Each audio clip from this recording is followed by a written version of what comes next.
Thank you. President Bach, former President Rudenstein, incoming President Faust, members of the Harvard Corporation and the Board of Overseers, members of the faculty, parents, and especially the graduates. I've been waiting more than 30 years to say this. Dad, I always told you I'd come back and get my degree.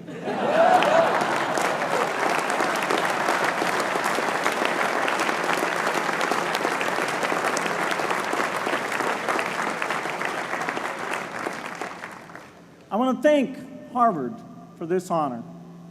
I'll be changing my job next year, and it will be nice to finally have a college degree on my resume. I applaud the graduates for taking a much more direct route to your degrees. For my part, I'm just happy that the Crimson called me Harvard's most successful dropout. I guess that makes me valedictorian of my own special class. I did the best of everyone who failed. But I also want to be recognized as the guy who got Steve Ballmer to drop out of business school.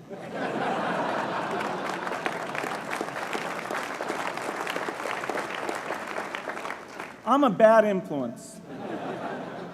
That's why I was invited to speak at your graduation. If I'd spoken at your orientation, fewer of you might be here today.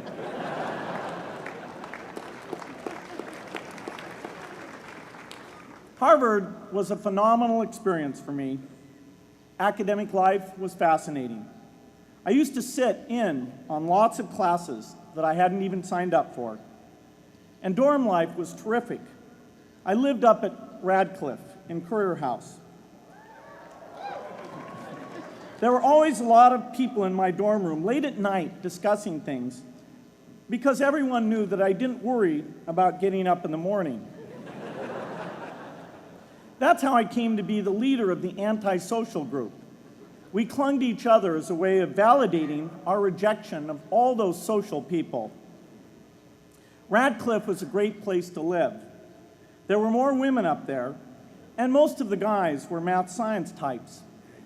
The combination offered me the best odds, if you know what I mean. That's where I learned the sad lesson that improving your odds doesn't guarantee success. One of my biggest memories of Harvard came in January 1975, when I made a call from Currier House to a company in Albuquerque, New Mexico, that had begun making the world's first personal computer. I offered to sell them software. I worried they would realize I was just a student in a dorm and hang up on me. Instead, they said, "We're not quite ready. Come see us in a month," which was a good thing because we hadn't written the software yet. From that moment, I worked day and night on the extra credit project that marked the end of my college education and the beginning of a remarkable journey with Microsoft. What I remember above all about Harvard was being in the midst of so much energy and intelligence. It could be exhilarating, intimidating, sometimes even discouraging, but always challenging. It was an amazing privilege, and though I left early, I was transformed by my years at Harvard, the friendships I made, and the ideas I worked on. But taking a serious look back, I do have one big regret. I left Harvard with no real awareness of the awful inequities in the world, the appalling disparities of health and wealth and opportunity that condemn millions of people to lives of despair. I learned a lot here at Harvard about new ideas in economics and politics. I got great exposure to the advances being made in the sciences. But humanity's greatest advances are not in its discoveries, but in how those discoveries are applied to reduce inequity. Whether through democracy, strong public education, quality health care, or broad economic opportunity, reducing inequity is the highest human achievement. I left campus knowing little about the millions of young people cheated out of educational opportunities here in this country. And I knew nothing about the millions of people living in unspeakable poverty and disease in developing countries. It took me decades to find out. You graduates came to Harvard at a different time. You know more about the world's inequities than the classes that came before. In your years here, I hope you've had a chance to think about how, in this age of accelerating technology, we can finally take on these inequities and we can solve them. Imagine, just for the sake of discussion, that you had a few hours a week and a few dollars a month to donate to a cause. And you wanted to spend that time and money where it would have the greatest impact in saving and improving lives. Where would you spend it? For Melinda and I, the challenge is the same. How can we do the most good for the greatest number with the resources we have?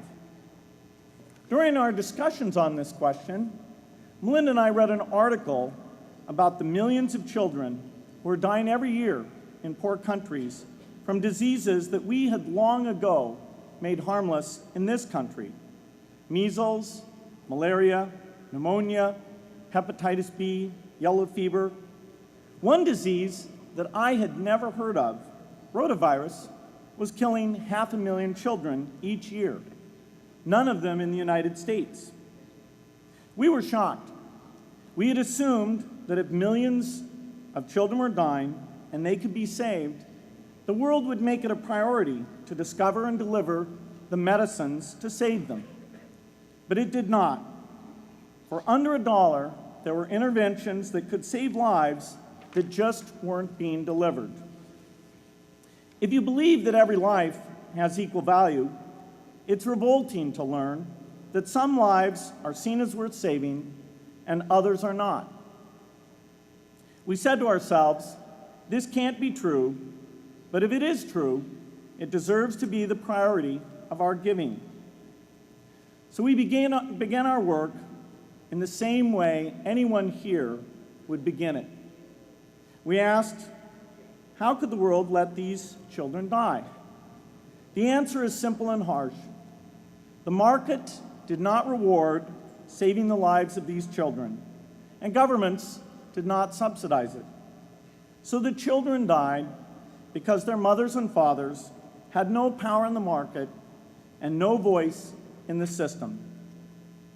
But you and I have both. We can make market forces work better for the poor if we can develop a more creative capitalism.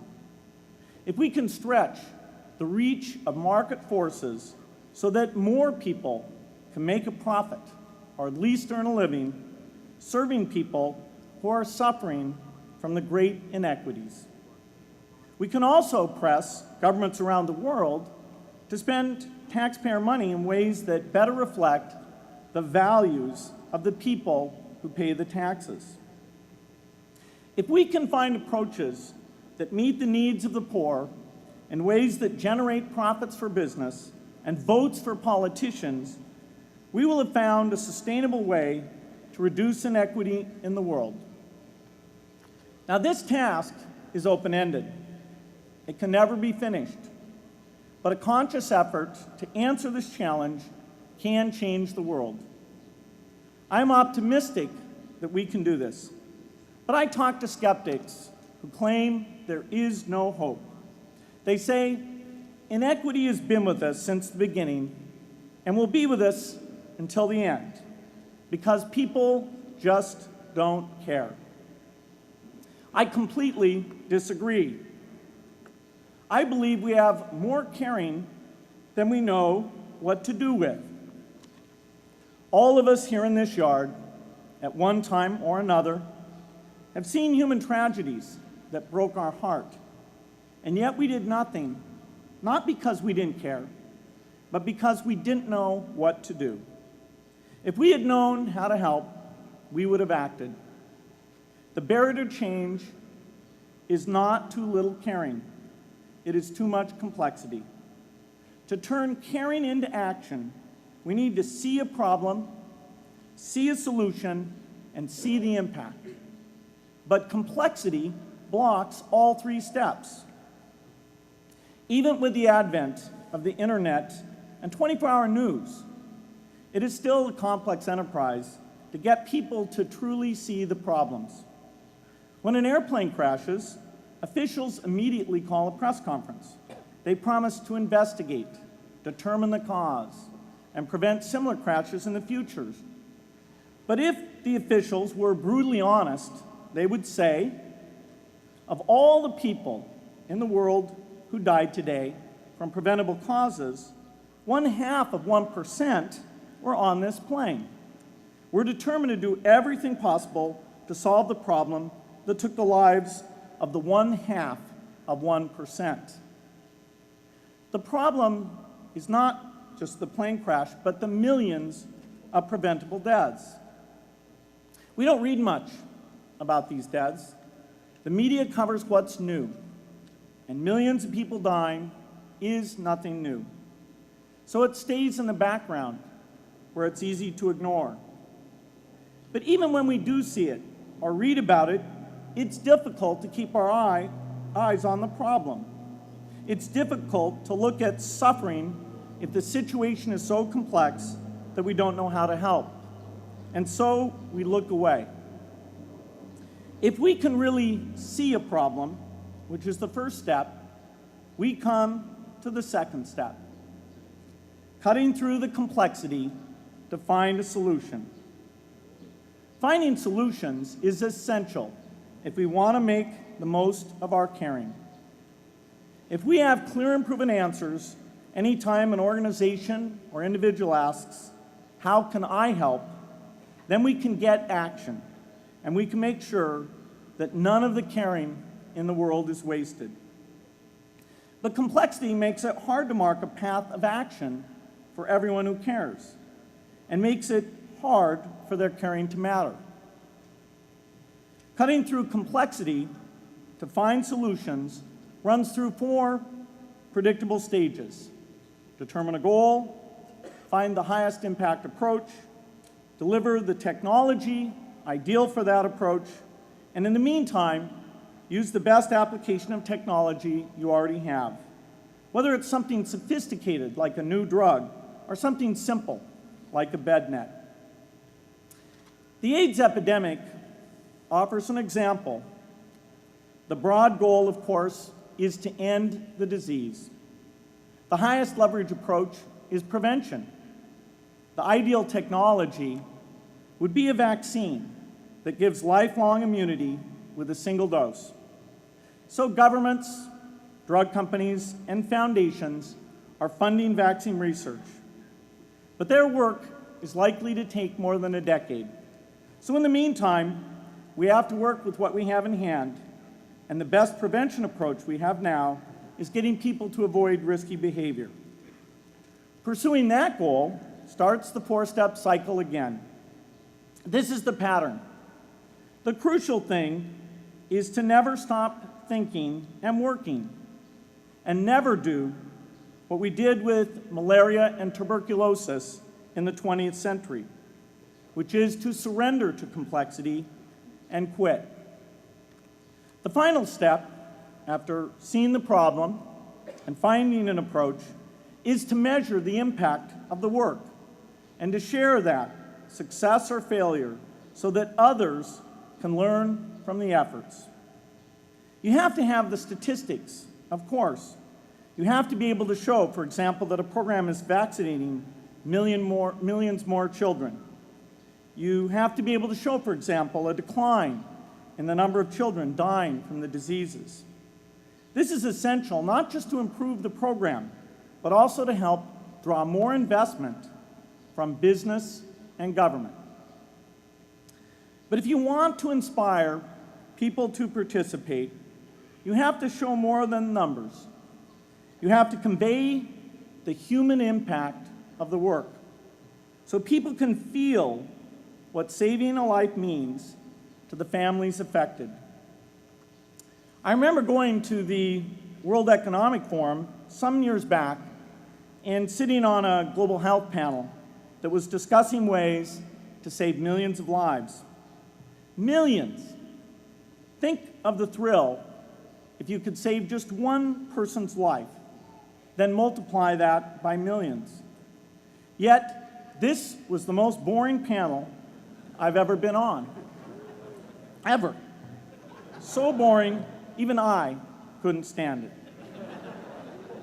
What made that experience especially striking was that I had just come from an event where we were introducing version 13 of some piece of software, and we had people jumping and shouting with excitement. I love getting people excited about software, but why can't we generate even more excitement for saving lives? You can't get people excited unless you can help them see and feel the impact.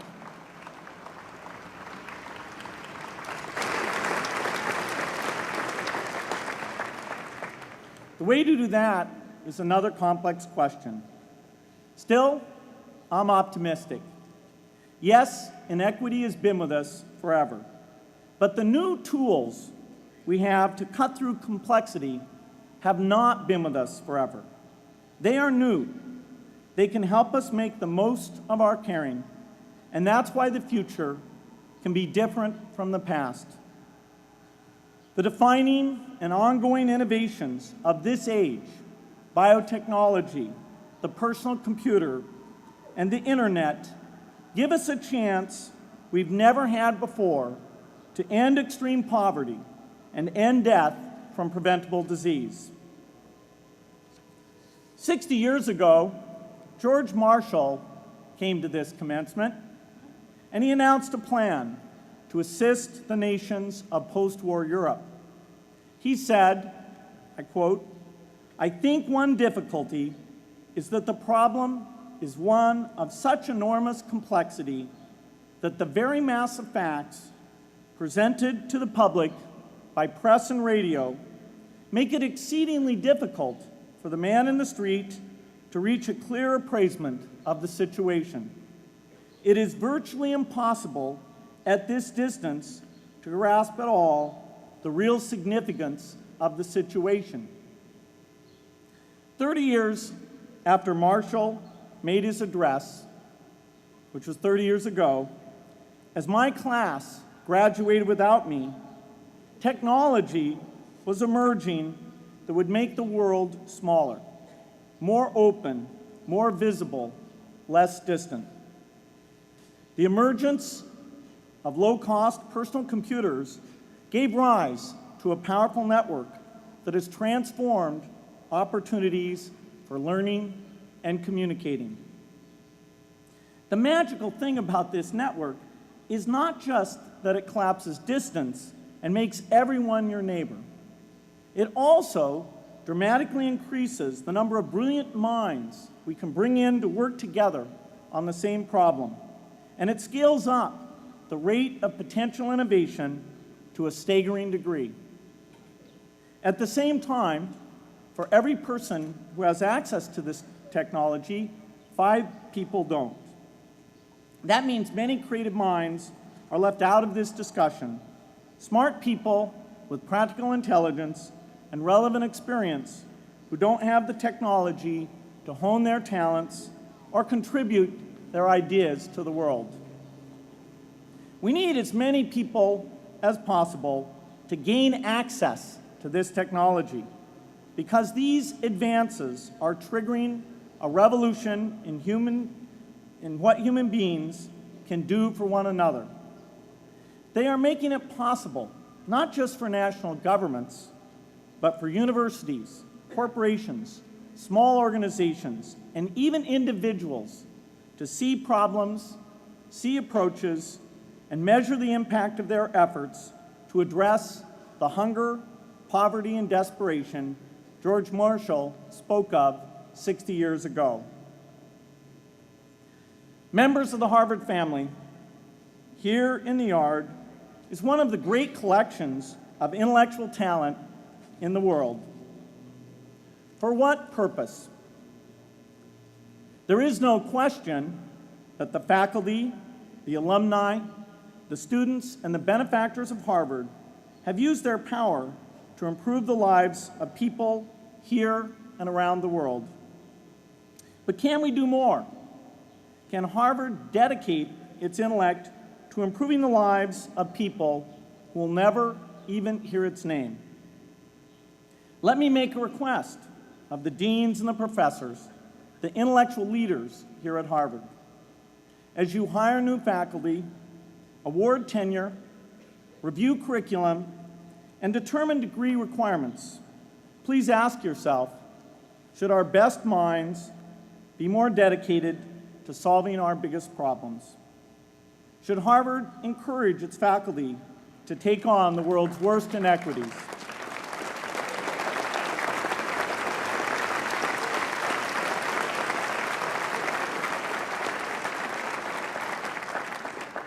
Should Harvard students know about the depth of global poverty, the prevalence of world hunger, the scarcity of clean water, the girls kept out of school, the children who die from diseases we can cure?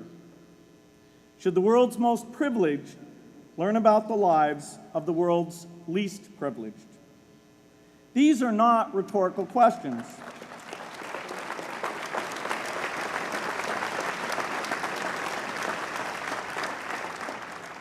You will answer with your policies. My mother, who was filled with pride the day I was admitted here, never stopped pressing me to do more for others. A few days before I was married, she hosted a bridal event at which she read aloud a letter about marriage that she had written to Melinda. My mother was very ill with cancer at the time, but she saw one more opportunity to deliver her message, and at the close of the letter she said, "From those to whom much is given, much is expected."